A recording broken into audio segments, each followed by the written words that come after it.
Welcome back to the Self-Love series. I'm so excited for this episode today. My guest is Elizabeth Sweet, and she is someone I've known growing up. We went to junior high and high school together, and we are talking all things confidence on today's episode. Liz shares with us her journey in gaining the confidence that she has now, and gives actionable tools on how when you are struggling with confidence, you can better strengthen your confidence as you are now. She also talks about different things she's learned while traveling the world. She's been to 61 countries and shares with us how she's been able to do so. So hope you enjoy this episode.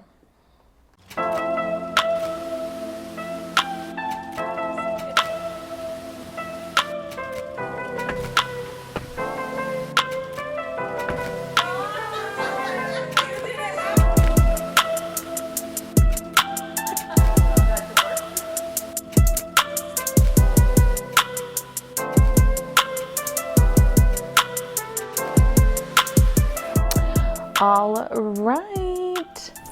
So Liz, I'm so excited to have you here. For those that do not know Liz, we went to junior high and high school together. And that was quite a while ago. Yeah. Now, sometimes I feel like it doesn't seem like it was, but it has been. So we've known each other for a while. And I'm super excited to have her on. I'm so honored you came and for people to get to know you more and about you that don't know you already. Yeah, thanks for having me. Yes, thank you again. To start off, we're just going to do like a little intro of, I'm just going to ask you some 3 questions that you could just do quick summaries on. So first thing is your self-love anthem right now. Ooh, okay. Well, the first thing that pops in my head is what I tell myself a lot, and it's just, I'm Liz Sweet, I can do anything. Yes. So, and I think I told one of my coaches that in college once, jokingly, but as I said it out loud, I was like, no, that's totally true. I can do anything. I love that. That's awesome. So you've kept it up since then. Mm-hmm. I love that. And who is inspiring you right now?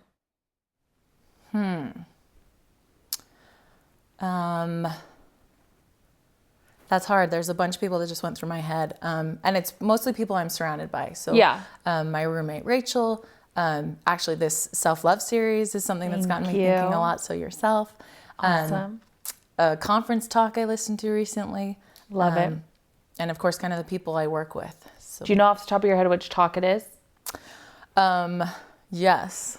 Well, not which off the top one of my is head, it? but I wrote it down because I want to know. It impacted me the other day, and I wanted to touch on it. No, okay, so it was called Power to Overcome the Adversary. What do you love about yourself? Physical or in general? Let's do something that's not related to appearance. Okay. I love that I can laugh at, make light of stuff when I need to. So, I love to laugh, and I love that I have a sense of humor and I can find joy when I'm frustrated or stressed or, in a time when you need to lighten the mood, that I can find the joy in it or the silliness. That's super important because not everyone has that. If you had to name a physical trait, what would it be? What you love most? What I love most about myself, I would have to say there's actually 2 things. I love my calves, which people think is weird. I love it. But I look at people's calves and I like mine. And then my eyes, I have the sweet eyes, so I like them. I love it.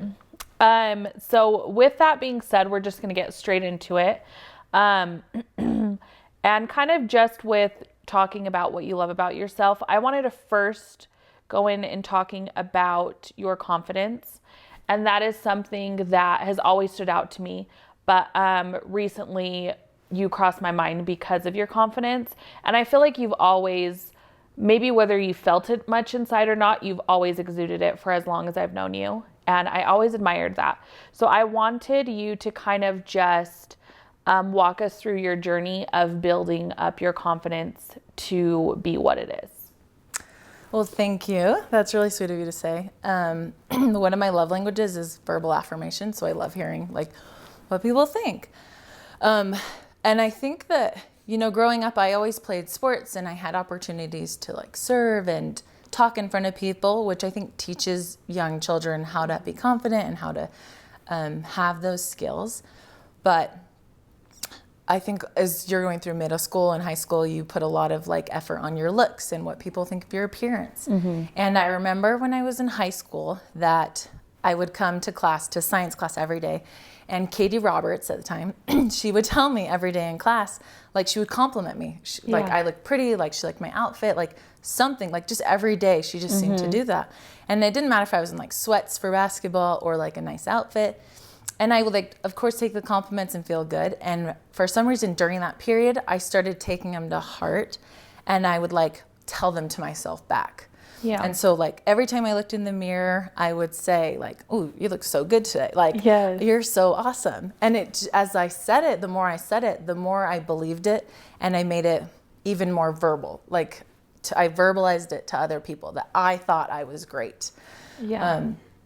And during that time as well, I had a lot of people, good examples around me. And some of them were from like my young women's, my like Sunday school group, that you could tell that they loved themselves and that they had high self-esteem. Yeah. And so all of that kind of just helped me start to exude it to the point where I just was really verbal about it. Yeah. And I loved when I would tell people, people would always like, their eyes would go wide and they'd like laugh, like, "I can't believe you just said that about yourself." Yeah. But it always made them laugh and smile, so I loved making people laugh, but I loved that, that when I said it, like I believed it. And so that's just so huge of helping other people understand, like, it's okay to think you're awesome. Yeah. Like, and people would tease me about, "Oh, you're being cocky," and I would always say there's a fine line between confidence and being cocky. Yes. And I just believed, what I thought of myself. Yes. And the older I get, the more you find that it could be difficult to see that because you're always comparing yourself to others. And I think in high school I thought, "Oh, I'm at my peak. Like, I think I'm awesome. That's great." But as you continue through life, there's always people that you're going to compare yourself to. And there's always people that are going to be better, that are going to be prettier, that are going to be smarter, all of those things. And I know that. I looked at a picture last week and I just started criticizing myself and I was like, "Oh, your hair looks weird, and you don't look very fit in that dress, and I don't like how you're standing." And I was like, "Well, I probably don't look like that in real life." And then I was like, "No, your friends look like that, so you look like that." So I was feeling bad for a second, and then I saw another picture of myself like the next day, and I was like, "Oh my gosh, I'm stunning." Yeah. And I was like, I don't know what I was thinking. I'm fine. It was crazy the other day. That was weird. That was just a bad shot, And I think it's important, like, I know that there's girls that are skinnier and that they're prettier and that they have these other things. But what it comes down to is, what do I think of myself? Because I'm the one that has to go home with myself at night. I'm the one that has to live with myself. And me being okay with who I am is all I have to do. And there are times too where I've been like, I don't like my body like this, or I don't like my hair. And I'm also for, if you don't like it, change it. Like if I don't like how I'm feeling, if I'm feeling lethargic and it's because I'm eating sweets all night, then I'm going to change it and I'm going to get better habits, because I know that everything is cause and effect. So whether it's just how I view myself or what I'm putting in my body, those are things that I can control. And so having a balance of, well, what can you control and what do you just believe, period, that's not based on your looks or your appearance, and finding that balance is kind of, I feel like, why I've gotten to where I'm at. And then it also goes on to like other things. So it's not just appearance, but it's what can I do? So, if I'm good at school, if I'm good at talking to people, if I'm successful at work, there's always going to be challenges that we have to face. And there's times where, I want to just crawl under a blanket and I don't want to do it because it's hard. But then you do these hard things and you realize, oh, I am awesome. Look what I just did. Giving yourself those compliments and like recognizing your accomplishments, like the small ones, the big ones, like those are all important. That young women's leader that I thought of, she told me once that, kids need two types of like praise. One, just for being alive. Like, just because you're you, Cass, and you should be getting compliments because you're awesome. And then you should also get compliments or praise from like doing something. And helping kids like find that balance will help them like build their self-esteem or whatnot. And I think that's important for me to do for myself, because there's not always going to be someone next to me saying, like, you're great, you did awesome, Right. you should surround yourself with those people. And I have those people in my life. And so that's what helps. But also just being able to, do I believe it? Do I tell myself that? Right. And then getting myself to that next level or, confidence that I need to be at. Yes. I love that. So do you think like if someone listening to this and they take what you just said, because maybe they don't feel any sort of confidence and they're trying to strive to get it. So do you think the easiest way to start doing it is when they receive a compliment?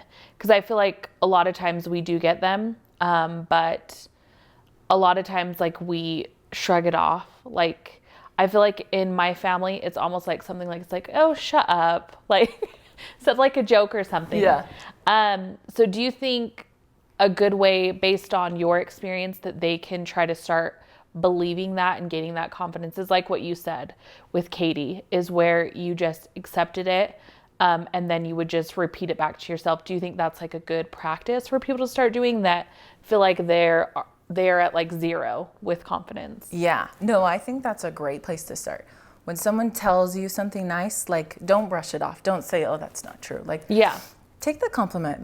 Maybe that was hard for them to tell you that, you know? Yes. So accept it, hear it, and say thank you, and put it in your pocket. Like I put those in my pocket, and then I go back to them later, and I was like, he told me how it's so pretty. Like, and it gets annoying, but it's like, I feel good. Like, thank you for complimenting me. So take it and accept it, and then, tell yourself every night and every morning 3 to 5 things that are great about you. You know, like, write it down, look at it, see it visually, and tell yourself until you start to believe it. Because if you're writing these goals down, like if you think you're smart, if you think you're fast, if you think you're pretty, you're gonna say it, and as you say it, you'll think about it and you'll start to believe it. Yeah. And so it's it's not a one-day fix, but it's part of a process, and I think that's a great place to start. For sure.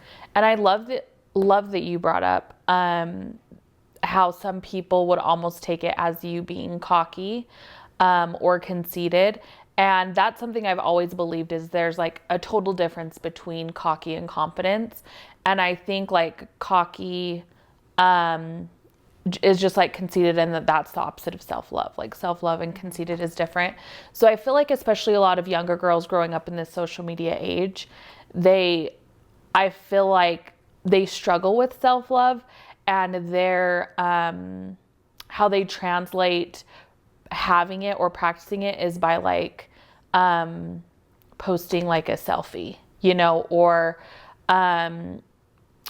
posting a selfie with like a quote, and that is, but a lot of times with the quotes and the things that they say, it definitely comes off in more of like a cocky, conceited way rather than like in the self-love way, which I'm all about selfies too. Like sometimes that's what I have to do to feel good about myself, because it's not what feels comfortable, but it's coming from a space of like letting others feel that they could do the same, that they're like good enough as they are to take one.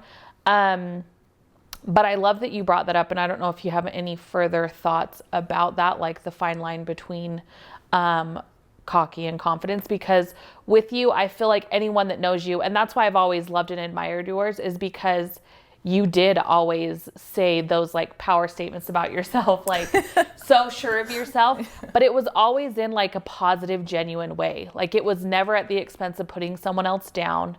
And like you could just feel that you really felt it. And I loved that so much, because not a lot of people feel that way, and want to feel that way. So I love that. I love that you brought that up, because I think that's something too, a lot of girls can get, or women can get worried about sharing their journey of like body positivity or loving themselves, because they get worried about other people thinking that they are conceited or full of themselves. But they're just different. And I like what you said, because I'm not perfect, but I would never want to put somebody else down. So I think that's where that balance of like, if you're cocky, you are number one and nobody else, like can win or whatever. Where if you're confident, you're just as pretty as I am, and I want you like right next to me, like talking about it. And so being able to not say that there's just one winner, or I'm better than you and you're worse, that's not what it is. It's no, I recognize beauty all around me, Yeah. and I just want to talk about it. Right. And I just want to, you know, Exactly. call it out. Right. It's more so just rather than competing, which is I feel that's where like conceited and cocky it like stems from, of feeling like you're trying to compete with other people or show that you're better than someone else. Whereas if it's like self-love and confidence, you already know what it feels like to not feel that way sometimes. And so, like you said, you want to cheer everyone else on to feel like they're just as good to do whatever they want to do, just like you're trying to do. Mm-hmm. So love that you brought that up to differentiate the two. And also I think it's so impressive that, because I just got put on the whole topic of positive affirmations and like mantras like last year, and you were self-taught doing it in high school. Like, is that something that was normal like in your household growing up? No. Because that's impressive. Like you telling me that. I was wondering and excited to hear like kind of where you recognized it started for you. But so that wasn't something that was like taught or often brought up in your house. It's just crossed your mind. Yeah, no, I mean, I grew up with 3 brothers that Yeah. every opportunity they would put you down or put you in your place. You know, like if you walked down in a towel to like grab something, I mean, they were like, ew, gross, put some clothes on, you know, Yeah. like I was like, oh, my shoulders. So they, you know, bless their hearts if they're watching, but they did not necessarily help me feel better about myself. But, you know, I grew up in it, and it was good for me too, though, because it was like tough love, you know, like you got to get after it and get what you want. Mm-hmm. You know, my mom would always tell me, you know, stand up straight and like suck in, like, look, okay. Yeah. And she was mindful about like how you showed yourself to Yes, others, right? same And as my she mom. taught me to carry myself in a certain way. And so definitely all of these things kind of help me build who I am and like how I dress and how I speak and how I interact with people. And I think those are all important parts of self-love, right? Yes. Because if I feel like I'm putting on my best dress, no matter what that is, wherever I'm going, that like that's going to represent who I am, Mm-hmm. right? I'm not saying you have to have designer clothes or you have to look a certain way, but how you dress is the first step of how you feel about yourself. Yes. And so I definitely learned that from home. And I mean, I'm sure there's other places I learned it. In my head, I'm like, I don't know, I'm just amazing. I just know all these things. But for sure it had to do with, you know, people who helped me grow in my like, a lot of it was surrounded by my like youth and church groups that helped me kind of realize I'm a daughter of God, like I'm a daughter of a king, and that like I'm going to do something amazing in my life. Yes. And I think I believed that from a super young age, and I just took it with me, and then it just kind of developed as far as like whatever stage of life I was in. Yes. I love that, because that made me automatically think of, there was like this self-love course that I took last year, and it had a section that talked about like what are the highest forms of compliments that you can receive, and like they just are more powerful to you than others. And kind of with what you brought up of those different things that were told to you growing up, like in your church youth groups, and how it kind of stuck with you growing up to like have that confidence because of what you were taught and told. It made me think of in high school, Brother Baker had written something. He would sometimes write random sticky notes and like put them in our scriptures when we would have to do personal study. And he had written one and like put it in my scriptures, and I still have it in mine, but it just said something about like that I had like a light to myself, and he knew that I had what the heck was it? Something that like he knew that I was destined to do great things, that I just had to keep doing what I knew I needed to do and not like stray with like the world and what the world's going to tell me to do.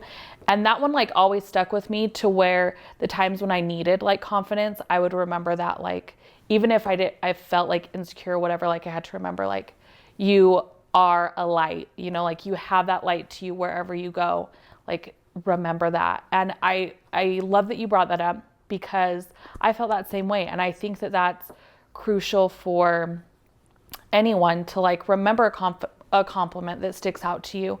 And in those times when you don't feel it, to remind yourself of those things. And just like you said in the beginning, repeat it back to yourself so that you can push forward. It's not always easy, No. but it definitely can be done. And I also love that you brought up how in your family, because it's going to be natural and everyone's going to deal with that, of just sibling banter, you know, or even just family banter of sometimes feels like it's like an insult or things like that, but that's normal. And at the end of the day, you know that there are people that love you. And just remembering like the same thing of what you said about your mom, because my mom's the exact same way. And I feel like some kids can take it as they're making you not feel like good enough. Like they can totally spin it into a negative thing in their mind. Yeah. When you're and there already sometimes in I a, did. right, when you're already in a lower place, I feel like you take those things that they're telling you or wanting you to do and think that they're making that you're not enough already as you are. But there are lessons to be learned in those things where sometimes you are going to feel that way, but you have to remind yourself that they love you, that they support you. And just like you said, of moms just naturally wanting their kids to look presentable. Yeah. Like that factors into when you look good, you just feel good. Like when that's just like makeup, like it doesn't make someone beautiful. It just enhances what you already have to where you just show up a little bit more confident than you would like without it. And some people feel that way, some don't. But I love that you brought that up. And I thought that was something worth mentioning because I feel like a lot of times, especially like kids now can get in their heads of feeling like just so negative about those criticisms or things that they can get in the home. So I love that you brought that up because it's awesome. And there are lessons to learn that those things are going to help us throughout our lives. So, I mean, whether you're a kid or you're a mom or, you know, like a young single adult, like there are so many things the world's telling you that you need to do and that you need to be. And I mean, if you want to look for how you need to improve, you're going to find it. But you have to find that in a way that's going to make you your best self and not drag you down and feel like you have to create something that's unrealistic or that, you know, you don't feel like is reachable or that's not healthy for you. yeah. And so, you know, whether, I mean, there's so much balance in it, but I think it's just about like, what are you surrounded by? Like I deleted some people off my Instagram and I think you guys touched on it once too on one of your series of just like, if you're not getting good influences in your life, like get rid of them, whether that's people you hang out with, whether that's social media, whether that's a TV show, you know, whether that's a topic of conversation. If there's things that are pulling you down and making you feel less worth, like less self-worth, then get rid of them. Yeah. And there's this social media person, Gary V. I don't know if you know him. He just spoke at a work thing in January. So I started following him on Instagram and he posted something recently and just said like, if you want to post something, do it. Like stop worrying about the likes and who, you know, if it's going to be good enough.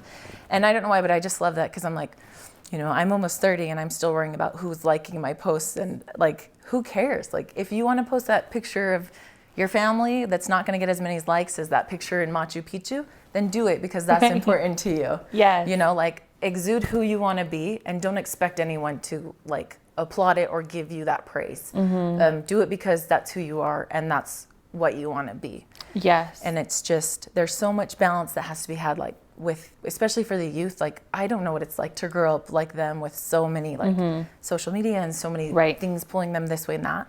But they just need to find out who they are and believe it. And if they, we should always be becoming someone better as well. Yes. So, you know, set goals and become your best self, but just make sure that they're good goals that are going to make you who you need to become. Right.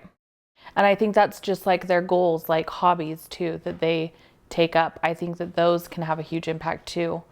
Make it be ones that are going to help you grow and magnify the talents that you already have. I was listening to something today that kind of talked about what you just talked about, and it was an interview with Demi Lovato, and she was talking about in her like recovery of just like accepting herself and not spiraling into like her destructive like addiction patterns.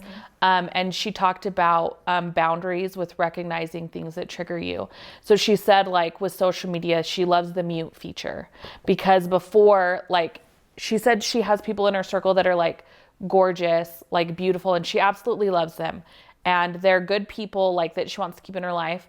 But when they post things, she automatically sees it and compares herself. Like, why don't I look like that? Or like, why can't I this or that? And she finds herself like triggered, going back into that negative place. And so she just has to mute them to where like she doesn't want to unfollow them because she loves them and there's Right. no like bad blood. Right. But because of where she is personally, she knows that she has to like put boundaries on that, which is just muting their account until she feels like more strong. And I Sure. think that's something super awesome if people don't know about that yet, that you can do that. Because there are some people that they may always be positive or just like posting happy things all the time. But depending where you are in your life and mentally, if it's something that's triggering you to like really get down on yourself, then you just know that you have to mute them until you're feeling better, to where you can go back and change that when you need to. But just to know when those things are going to trigger you to Right. not progress. I had a roommate who, she taught me this phrase, I am nothing if not self-aware. Yeah. And I love that, like, just being self-aware of those things, like your triggers, what you need to be successful and what takes you down a hole that you don't want to be going down, is super important. And I think the more you get to know yourself and be honest with yourself, like, it's okay that you have flaws or insecurities. Like, there's nothing wrong with that. And there's a church talk that talks about doubt your doubts before you doubt your faith. You know, same thing you can apply to you. You know, remember the things that you love about yourself, and it's okay if there's things that you still want to work on. You know? Exactly. I've recently noticed some that mine are aligned with a little bit of like dating and like relationships where I didn't realize that I had that issue, but I've been talking to my roommate and like a little bit more of just realizing like, oh, that's an area that I'm not the most strong in right now. And so at first I had to recognize it, and now we're kind of at the point where, you know, how do we fix that? How do we become better in that area and like feel more confident in some things that, you know, and going through that process. And so being self-aware, I think, is the first step. And then making whatever changes you need to get to a healthier spot is awesome. Like, that's why we're here on earth, is to go through a journey and continually progress. Yeah. So what does being self-aware and practicing healthy habits look like for you personally through being single? Because some people struggle with that. It's an interesting thing, because I think lately I've wondered, like, who can I talk to? You know, like, that's my first thing. I love getting advice from other people and what they think. But like I told I compare my family, like all of my siblings were married at 21 and I'm going to turn 30 next month. And it's like, well, you know, you guys don't know what it's like to do this single thing and how that looks. So again, I've had to find people who are in my same situation and get their advice of what they do, people I admire. And so me being okay with my decisions is like the first thing. I think I recently read a talk. Somebody had posted, it wasn't a talk, it was something for, posted online for like young single adults. Yeah. And it talked about how all of us we're on this life and we're going to face trials, but each of us have individual trials that we have to go through because God knows us personally and he knows our strengths and our weaknesses. And recently when I read that, it gave me just so much comfort of realizing like, hey, like if me not being married just yet, because culturally in the Church of Jesus Christ of Latter-day Saints, that's a thing that a lot of people, most of my friends are all married, they have children, and that's not where I'm at in life yet. And so I sometimes will compare myself of where I'm at and that I'm behind because they're doing all these other things. So I have to stop and look back at, okay, well, what did I do, you know, after college and after my mission, and did I feel good about it? And everything that I've done, I've prayed about, and I felt like God was leading me in my life. And those are why I made those decisions. And so when I stop and look at the bigger picture, that's my first kind of step of self-awareness. That, okay, we're on the right track. We're working with the right person of what we need to do for our life. And so going back to that talk, this is just one of my individual trials that my path just looks different. And so being okay with that is that first thing. And then making sure that I have a life that is fulfilling, you know? So I love my job. I love who I live with. I have a good network of people that I hang out with and my social life. And so Yes. making sure I'm taking care of myself in those ways is super important. And then physically, I know I feel better when I'm eating healthy and when I'm working out. And so being able to balance all of that. And I know that I'm not perfect at it. So it's like, well, I ate a lot of ice cream today and my workout was Right. so-so. So there's things we can, do to Yes. do better. But just making sure that the things that I can control, I am. And I'm Exactly. doing my best with those. Yes. And then, and am I making an effort to date? Is marriage something I even want? And how much effort am I putting into it? Is also something that I have to recognize and be like really honest with myself about. Yes. I like that you said fulfilled, because I think that a lot of people put that word attached to something other than themselves. So like, even for me, like with you saying that, I know a lot of people that feel that way and like get consumed over like not having kids yet. And just like for me, like everyone else I know that's married, like they pretty much have kids, and we haven't been able to yet. And it's not that we don't want to have them. It just hasn't been able to happen for us. But I feel the exact same way as you, and everything that you said I can relate to, in that, okay, accepting that that's not where I'm meant to be right now in life, just like you said, for your first one. But then also, okay, what am I going to do in the now to help me feel fulfilled and like I'm living my life in such a way that when that does happen for me, it'll just be like a cherry on top. It's not going to, I can't have my best life only if I have that, like Right. a spouse, or if I have kids. Like, If all your happiness is I on don't that believe one that. thing. I don't think that there's no conditions to have like the best life. It all just relies on you. You already have everything you need to have the most fulfilling life that you can have, just with being who you are and having the talents and things that you have. So I love that you brought that up, because like you said, it's all in your control. And there's so many factors that go into it, but I think it's such a blessing that there are so many factors, because I think it just adds to filling your cup by doing all the things that you brought up of who you fill your life with, like your job choice, as well as you exercising, you eating good. It's all of those things that when you practice and do them, it just adds to the quality of life that you have. So love that. Love that so much, and amen. I think those were perfect things.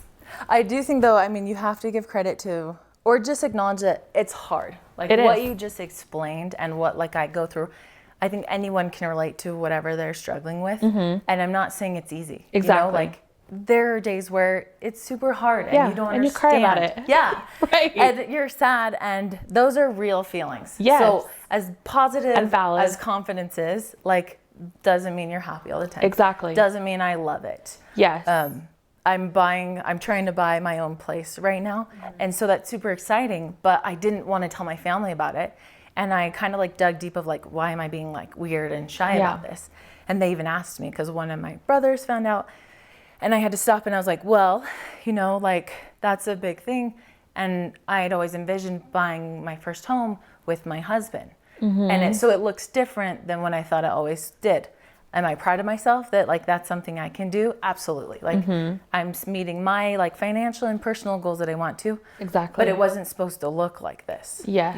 And so just having to like kind of digest that was like a thing that I was like, oh, like I don't know, like there's going to be things that happen in our lives that that's not how it was supposed to go. Right. And you can be sad about that. You can have all those feelings, and then you get to pick yourself up and count your blessings and look at that's okay. That my picture book looks a little different than I thought it would. Right.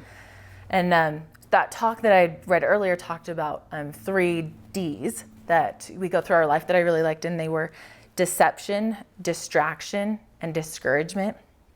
And so I think if you compare those at all to, confidence and your self-love, there's always going to be ways that you're going to be decepted by other people. You're going to be distracted, whether it's social media or like jobs or other people, and then you'll get discouraged. But as you find a way to overcome every one of those, you're going to come out on top. Yeah. But those are real things that you'll face, which I just want to acknowledge. Right. But that doesn't mean that's going to crush you, and that's the stopping point. It's just Right. part of, you have to lift weights to get stronger. You have to go through trials to become your Exactly. best self. Right. I love that. And that's something I've said in a few other episodes, and I love is something that Jen Sincero says is that confidence is a muscle. You Yeah, always I have like to that. work on it. There will be times where it's weaker, and you have to strengthen it. And there will be some times where you feel like so confident and like so strong with it. But you're going to go through all different seasons in your life to where just because it's at its strongest doesn't mean it's going to always stay that way. Like there will be things that come and bring you back down and you have to start all over again. But it's definitely something I feel like regardless of what brings your confidence down, I feel like it's just that opportunity to do the work to build it back up, get through whatever it is, whatever trial or struggle you're going through. And I feel like you're just that much more better when before you felt strong. I feel like just the gratification that comes from going through it and getting through it is even better than it was before. So I love that. Can you talk to us about how, so you have some exciting things happening. So trying to get your own place. Yeah. And you also have a super awesome job, which I love. And I think it's so amazing how many different places you travel and how often. Can you tell everybody what you do and how that whole thing came to be? Yeah. So I work for Starkey Hearing Foundation. So it is a hearing aid foundation. And what we do is we go around the world and we give people hearing aids who can't afford it.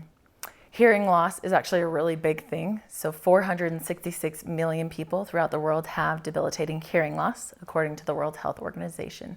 So that is all of the United States plus some other countries, like their entire population. And hearing loss is one of those things that usually gets put on the back burner because whether you're here in the US or in a country in Africa where you have to put food on the table and you have to take care of your family and you have to work, you can do all those things and still have a hearing loss.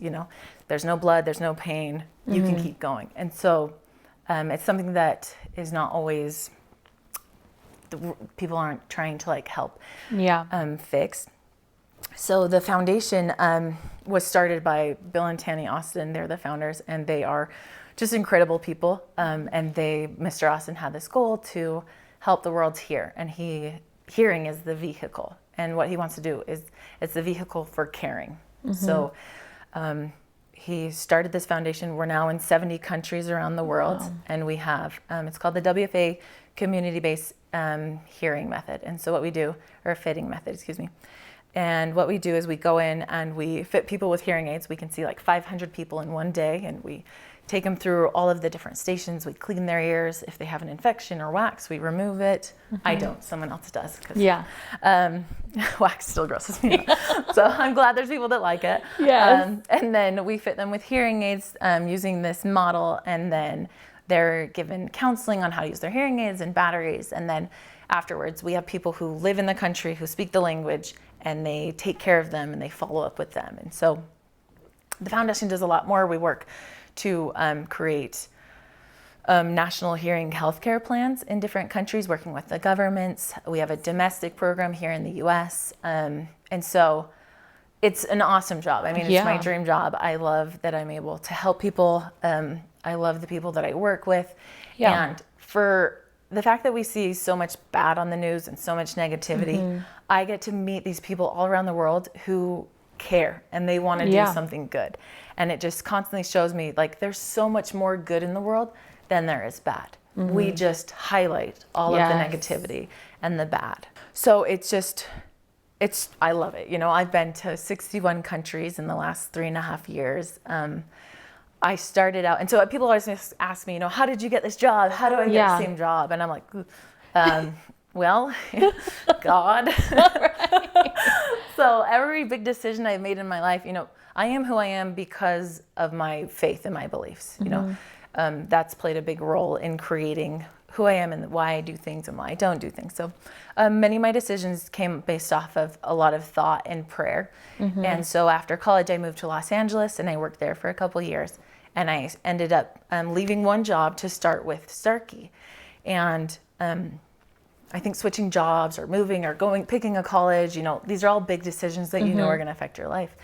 And I prayed about it and it felt right. And I started with a company in LA doing something different. And then they asked me if I wanted to move to Minnesota because they closed their LA office.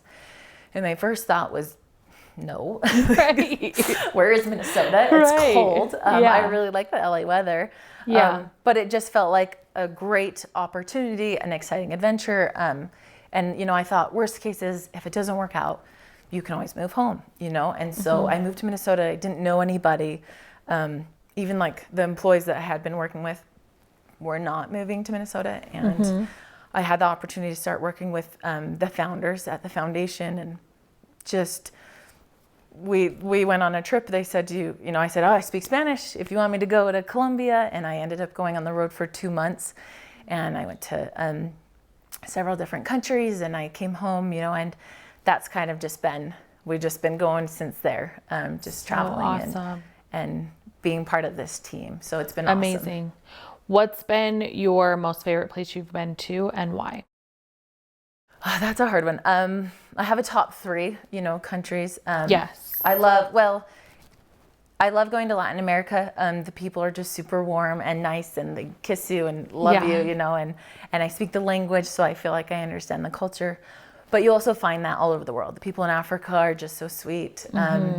But top 3 countries would probably have to be Peru. I love Peru for the food and the culture and the people. Yeah. I love Indonesia was really neat. It was just this mix of like island and Asia, and I'd never been there. And then I just recently got to go to Tonga over the summer, and growing up in West Valley and having so many friends that were Polynesians, like that was always on my bucket list. And again, it was just beautiful, and the people were so sweet. And so those are my top 3 right now. That's awesome. Yeah. So exciting. I know that you had mentioned like why you love the job and things that you've gained from it, but what do you think is like the overlying, and maybe it's just what your overall mission is and how you've seen that through other people, but what do you feel is like the biggest thing that your job has taught you through traveling all over the world and doing a job that's really just service-based in helping other people? Yeah. I think one of the biggest things that I've learned from my job and from being able to travel all around the world is that we are all so much alike, right? So it doesn't matter what part of the world I'm in, or what nationality, what race, what culture you're in. People are the same everywhere. They're wonderful, and they want to have families. They want to feel loved. They want to be connected. They want to have, they have joy, and they want to share it with others. And, we talk a lot about mothers around the world are the same. They want their children to be like healthy and taken care of, and they want to hear them and speak to them. And being able to see that around the world has just helped me grow so much as a person, and just realizing that like, it doesn't matter if I'm in Palestine with these girls who look different than me and dress different than me. Recently I was in Jordan with several young ladies, and they were all Muslim, and we just kind of talked openly about these taboo topics, basically, of like, well, here's a question, is this a myth, or what do you really believe? And it was one of the neatest nights of my life, just to be able to sit here and share what I believe and what they believe. And they were just these strong, beautiful women that believed so much in their faith, and they believed in the good of mankind. And they also knew like the things that people see on the news, and the things that stereotypes that are like put together with some things. And it was just cool to step back and be like, wow, sometimes we're just so naive, and we're just humans. They don't mean to be, but they just don't know until you talk to your neighbor, until you speak to them. And so having the opportunity to do that has really helped me grow as a person, and just realize like what is most important in life. Like just because you don't look the same as me doesn't mean that we can't be best friends. And saying that out loud seems kind of silly to me, like, oh, of course, like they teach that everywhere. But I mean, I don't know. I don't care who you are. Like adults still do it too. Like sometimes when people look or act or think different, for sure, suddenly we can't be friends. Yeah. And so kind of being able to cross that barrier globally has been a dream come true for me and just a huge blessing in my life. And also with being able to travel so much, it's helped me realize materialistically what's really important or what's not. Because we'll go on these trips and we'll just live out of a suitcase for, it could be 1 week, it could be 6 weeks, it could be 8 weeks. And just realizing like, oh, like I don't need that many clothes. You know, like it's okay if you have them and that's awesome. But just realizing like what, you know, I don't need a huge house because I see how these people live in most of the world. And they live, some of them live in very small, very humble, you know, abodes. And just having my eyes open to that has helped me just see what is it that I need or want in my life. And I've had to find a balance of that of just, it's okay if someone has a lot of money or they have a big house and they're successful. There's nothing wrong with that. And I don't want anyone to feel bad. Like if you work hard, that's awesome. Like go get your goals. But also at the same time, that's not the end all, right? That's not going to make you happy. So finding your purpose as a person, like that's what's helped me a lot in my job is finding what's my purpose? What should I be doing as a human being to love my neighbor and how can I be better? And, you know, even though in my job it's very service oriented and it is a foundation, there's things every day where it's like, okay, Liz, what do I need to work on today to be more patient? Or how can I speak kinder? Or what can I do? And again, going back to being self-aware, I know that I have flaws and I want to work on them. So like I'll tell my like coworkers or my, you know, people I'm with openly, like, tell me if I'm doing that wrong. Like I want to fix that, like to a line, of course, like don't tell me every day, but like, let's find a balance because if there's something that I can be better at, or that, did I talk to you in a certain way? Like I can fix that. I want to be better. And so me being self-aware and being open to changing and obviously surrounding myself with people that I feel safe to do that with has helped me, I don't know, just want to be, you know, that good human and be a better person. Right.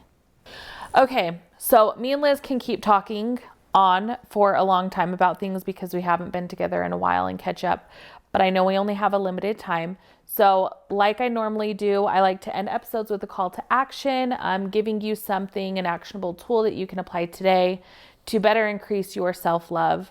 So Liz, after this conversation together, what would you say would be the call to action for this episode that the viewers can try and apply?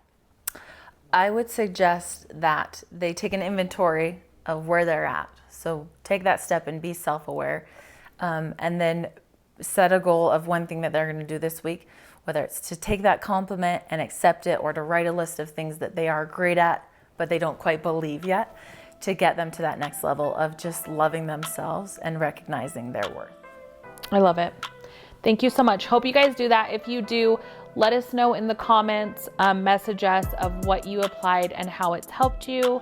And thanks for tuning in. And I hope that your better self-love starts today. Thanks, Liz. Thanks. You're the best.